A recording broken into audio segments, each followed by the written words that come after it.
Live from PCI Media Center right here in Vancouver, BC. Welcome back to the new PCI Daily Live News Roundup brought to you by Philippine-Canadian Inquirer, the only Filipino-Canadian newspaper distributed across Canada. I'm Manny Noah Labuel. Thank you for joining us. We have the latest news development. In the news, Filipinos trust U.S. over China and Russia, Pulse Asia survey. A December 2016 survey conducted by public opinion polling body Pulse Asia showed that Filipinos trust the United States more than Russia and China. The foreign countries rated were U.S., Japan, Great Britain, China, and Russia.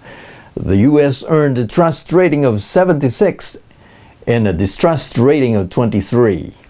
Meanwhile, China, the country's new ally, is the least trusted country among the five. Only 38% of Filipinos trust China, while 61% of them distrust the country. Russia, the country Duterte is trying to ally the Philippines with, came very close to China in percentage points. 58% of Filipinos do not trust Russia, while only 38% of them trust the country.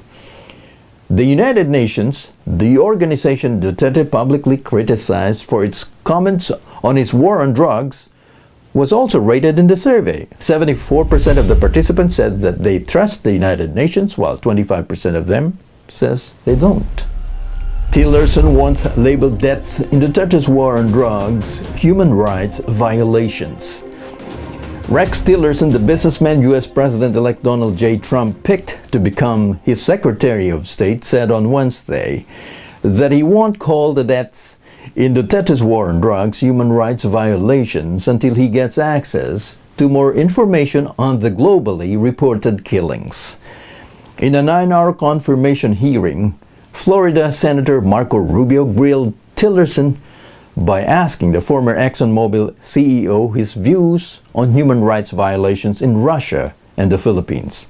Rubio asks Tillerson, quote, "Since President Duterte took office last June, the Los Angeles Times reports that roughly over 6,200 people have been killed in the Philippines by police and vigilantes in alleged drug raids.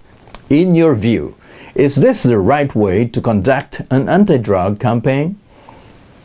Tillerson answered, evading Rubio's question, said, quote, "The U.S. and the people of the Philippines have a long-standing friendship.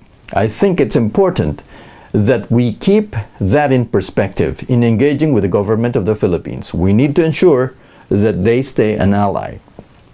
Rubio pressed Tillerson for answer by stating that even Duterte brags about the killings.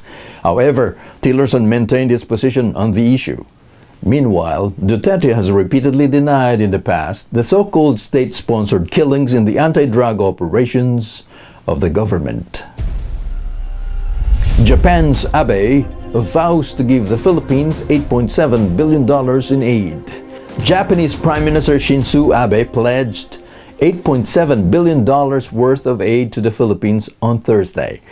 During his 2-day state visit to the country, Abe and Philippine President Rodrigo Duterte signed 5 agreements on economic and social development, maritime cooperation, transportation, agriculture, and low-carbon growth.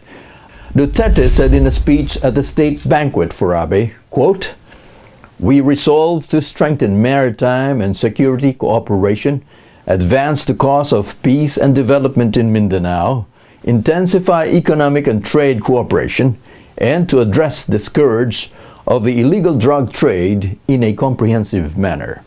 $5 million of the aid will be used to provide counter-terrorism equipment for the country." According to Duterte, he and Abe agreed to work together in pursuing a comprehensive approach in the war against illegal drug trade. He added that Abe vowed to help in the drug rehabilitation efforts of the Philippines. And that's the Roundup News for today. PCI Daily Live News Roundup is brought to you by CanadianInquirer.net, where you can browse for the latest news development with complete stories anytime. Together with our Philippine news team in Manila, Kat Padilla, our news editor, Gino Alcantara, our graphics designer and video editor, I'm Manny Noel Abuel. Thank you so much for joining us today. We hope to see you again on Monday. Have a great weekend. Goodbye.